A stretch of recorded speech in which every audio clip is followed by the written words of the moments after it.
Hello everyone and welcome back. We're now on our 6th tutorial, which is editing features. This time you're going to need to click on this link and download the block so that we can use it. I created this for you, so make sure that you download it. Probably save it in your OneDrive. That's probably the safest place to put it, and then we will open it from there. You may want to go ahead and make sure that Fusion is open before you do that. Otherwise, sometimes it doesn't recognize the program. May take a few seconds for it to load. You also can come over into Fusion and do File and then Open as well, and then open from your computer where you saved it in OneDrive.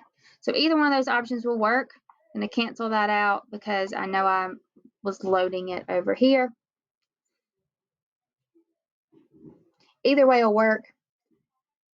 Just make sure if you open it from your downloads in Chrome that Fusion is already open. Otherwise, it won't work. I might actually close this. Nope. That'll freeze my computer. So just be patient.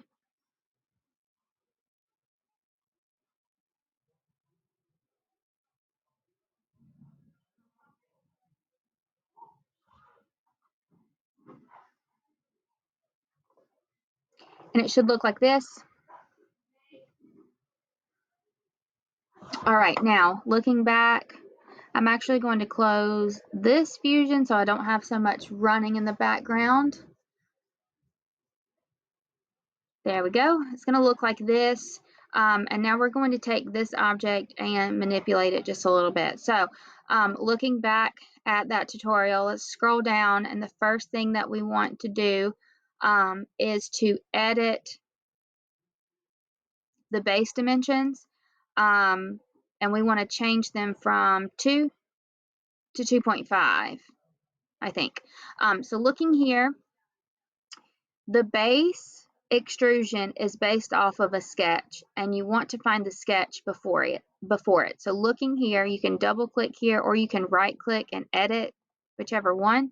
You can see these dimensions are currently 2 by 2, and we want to change them to 2.5 by 2.5.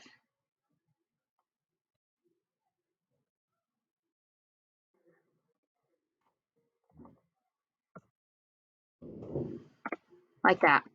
Finish that sketch, and now you'll see that we had some things move around just a little bit. And so as we proceed, we'll be moving this back into place and manipulating a few other things. So then we're going to come down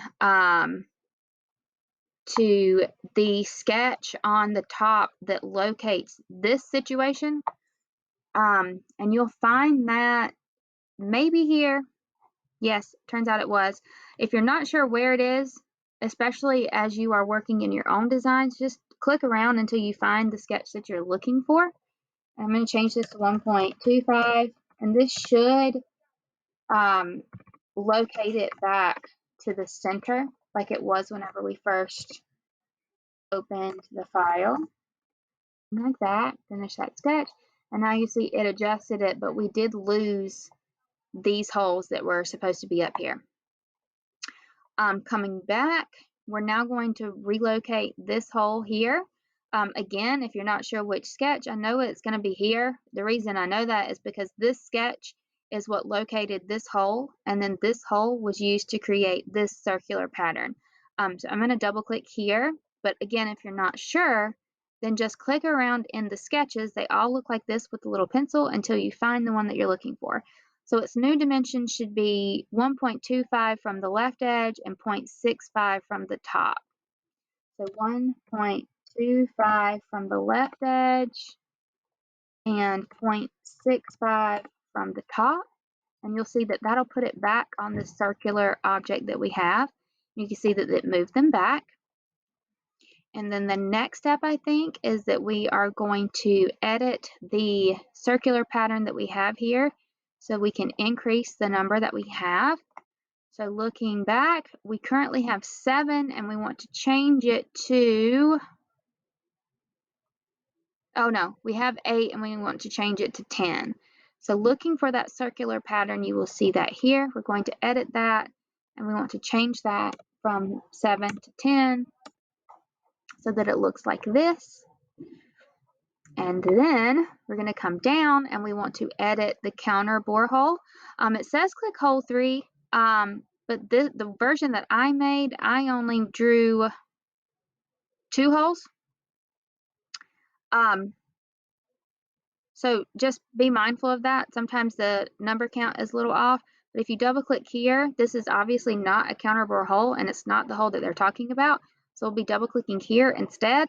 Again, you can see if you click around, you'll see whether that's the object that we're talking about or not. And we want to change the depth to 1.25 for that counter bore.